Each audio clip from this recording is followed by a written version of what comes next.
साथियों, आप सभी का स्वागत है हिंद टुडे पर। मैं हूं आपके साथ मोहम्मद खालिद खान। खबर बहुत ही दर्दनाक है और बहुत ही खौफनाक है। जी हाँ, आप सही सुन रहे हैं। जब आप आखिर तक देखेंगे तब आपको समझ में आएगा कि पूरा मामला क्या है। जी हाँ, आप सही सुन रहे हैं और सही देख रहे हैं। हमारे स्क्रीन पर आपको एक वायरल वीडियोस दिख रही होगी।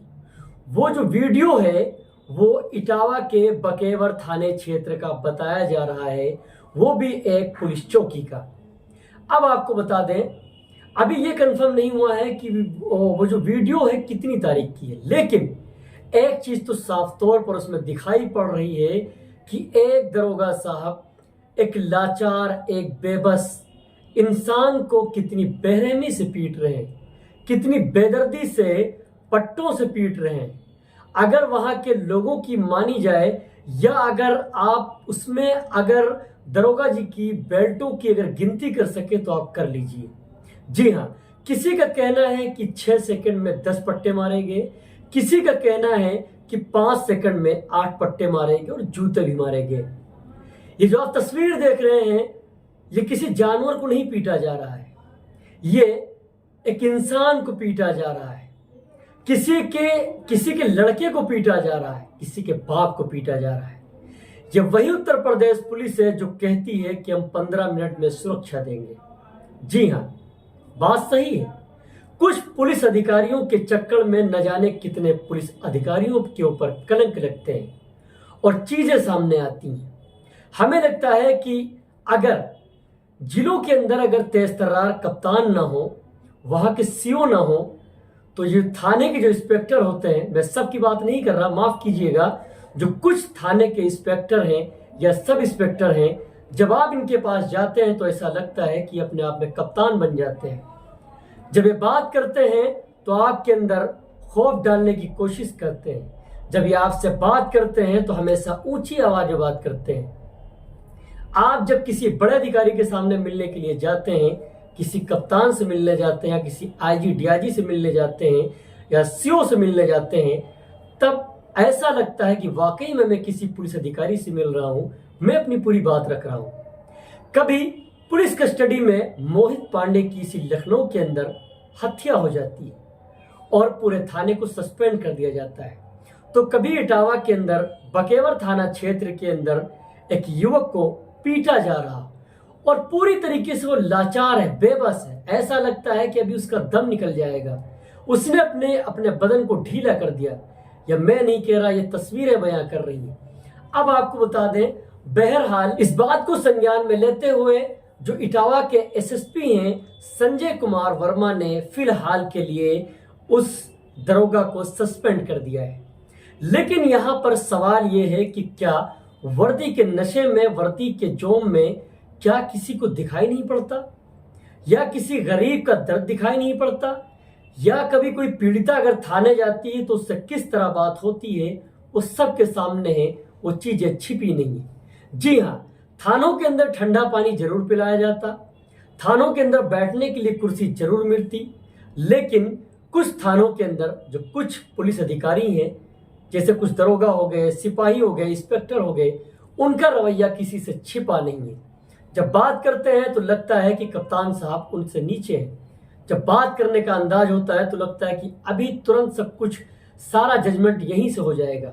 बहरहाल ये एक अलग सब्जेक्ट है, लेकिन मैं आपसे एक चीज पूछना चाहता हूं कि जिस तरीके से उस बेबस, उस लाचार को दरोगा जी ने पीटा है, क्या कानूनी कार्रवाई उनके ऊपर पूरी तरीके से होगी कि सिर्फ निलंबित करने से, सस्पेंड करने से ही काम चल जाएगा?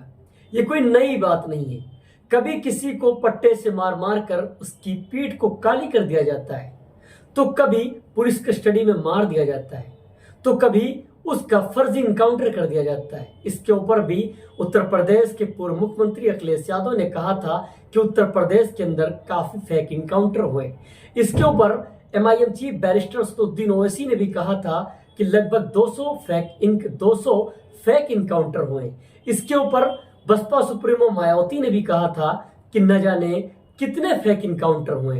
ये एक अलग बहस का मुद्दा है, लेकिन मैं फिर से कह रहा हूं कि जो उत्तर प्रदेश के जो कुछ पुलिस अधिकारी हैं, इसी उत्तर प्रदेश के अंदर कुछ पुलिस अधिकारी ऐसे हैं जिनकी वजह से जो अच्छे पुलिस अधिकारी हैं उनका सर जो है शर्म से झुक जाता है। चाहे वो इटावा का मामला हो, चाहे आपके लखनऊ राजधानी का मामला हो। उत्तर प्रदेश के मुखिया योगी आदित्यनाथ ये कहते हैं कि किसी के साथ यहाँ पर नाइंसाफी नहीं होगी, लेकिन मैं कहना चाहूंगा मुख्यमंत्री जी, कितनी नाइंसाफी हो रही है आप खुद देख रहे हैं। मानना पड़ेगा आपकी काबिलियत को और आपके कानून को और आपकी एक्टिविटी को कि आपने मोहित पांडे को इंसाफ दिलाने की पूरी कोशिश की। मैं फिर से रिपीट करके एक बात कहना चाहूंगा कि वाकई में जिस तरह से इटावा के एसएसपी महोदय ने इस बात को संज्ञान में लेते हुए सस्पेंड किया है, निलंबित किया है, उनसे यही उम्मीद है कि आगे बड़ी कार्रवाई करने की कोशिश करेंगे, क्योंकि उत्तर प्रदेश के इटावा के जो एसएसपी हैं ये बहुत तेज तर्रार माने जाते हैं। बाराबंकी के जो एसपी हैं ये भी काफी तेज तर्रार माने जाते हैं। इससे पहले एक यहाँ पे बाराबंकी के अंदर एक कप्तान साहब आए थे जिनका नाम था अनुराग वत्स, बहुत ही एक्टिव कप्तान थे। तो उसके ऊपर भी कई खबरें हमारे चैनल ने चलाई थी, जिसको श्रीमान जी ने संज्ञान में लिया था और अधिकारियों को तलब भी किया था। अब आपको बता दें कि जो पुलिस अधिकारी सुरक्षा की बात करते हैं, जो अधिकारी कहते हैं कि हम सुरक्षा देंगे, हम गरीबों के लिए इंसाफ के लिए बैठे हैं, कभी कभी ऐसा होता है कि वही पुलिस अधिकारी कप्तान तक पहुंचने नहीं देते हैं। क्योंकि अगर कप्तान साहब के सामने पूरी बात अगर रख दी जाएगी तो शायद जो दरोगा जी हैं या जो उस क्षेत्र का सिपाही है या उस थाने का जो सिपाही है उसको कप्तान साहब कहीं सस्पेंड न कर दे, इस बात का उसे डर रहता है। बहरहाल ये खबर देखकर मुझे बड़ा अफसोस हुआ, ये वीडियो वायरल वीडियो देखकर मुझे बड़ा अफसोस हुआ, मुझे बड़ी तकलीफ हुई, लेकिन ये कोई नई बात नहीं है। इसी उत्तर प्रदेश के अंदर न जाने कितने पत्रकारों के साथ में पुलिस अधिकारी अभद्रता करते हैं, वो चीजें सामने आती हैं, फिर उसके बाद में बड़ा अधिकारी सस्पेंड करता है। जब उनसे कहिए कि श्रीमान जी ये बात करने का आपका तरीका नहीं है, तो वो कहते हैं कि आप मुझे कानून सिखाएंगे। इस तरह की बातें होती हैं। इसी को लेकर न जाने कितने अधिकारी इसमें बदनाम हो चुके हैं, जो अच्छे किस्म के, जो वाकई में जिनके अंदर एक्टिविटी है, वो उन अधिकारियों का भी नाम बदनाम होता है, लेकिन किसी के नाम बदनाम करने से कुछ नहीं होता। उत्तर प्रदेश के अंदर ऐसे ऐसे पुलिस कप्तान हैं, ऐसे ऐसे दरोगा हैं जिनका वाकई में नाम होता है। चाहे आप अयोध्या के अंदर रणजीत यादव को ले लीजिए, चाहे धर्मराज कवि शायर को ले लीजिए, जो कि वो भी एक सीनियर इंस्पेक्टर हैं, और भी कई इंस्पेक्टर में उनका नाम नहीं लेना चाहता हूं। वाकई में कि एक पब्लिक के बीच में, एक जनता के बीच में कैसे ट्यूनिंग बनानी चाहिए। माफ कीजिएगा, मैं इसलिए इस बात को कह रहा हूं कि जिस तरीके से हमारा उत्तर प्रदेश बदनाम हो रहा है, तो बदनाम मत होने दीजिए। मैं इसलिए कह रहा हूं कि इन चीजों को थोड़ा सा संज्ञान में लेना चाहिए। और मैं एक चीज चलते चलते आपको बता दूं कि आपको एक चीज साफ तौर पर समझ में आ गई होगी कि जो जनता है वो पुलिस से क्यों दूर रहती है, या क्यों उसके करीब नहीं आना चाहती है, या जब कभी पुलिस इंस्पेक्टर या कभी दरोगा या सिपाही जब कभी थाने बुलाता है तो जो आम जनता होती है क्यों कांप जाती है, क्यों उसके अंदर थरथराहट आती है, क्यों उसकी बॉडी के अंदर वाइब्रेशन आता है। क्योंकि आपको बता दें कि वो खबरें देखते हैं, वो उत्तर प्रदेश के हालात देखते हैं। कैसा लगा हमारा वीडियो? लगातार हमारी वीडियो को देखते रहिए, फॉलो करते रहिए, सब्सक्राइब करते रहिए, ढेर सारा प्यार देते रहिए। शुक्रिया।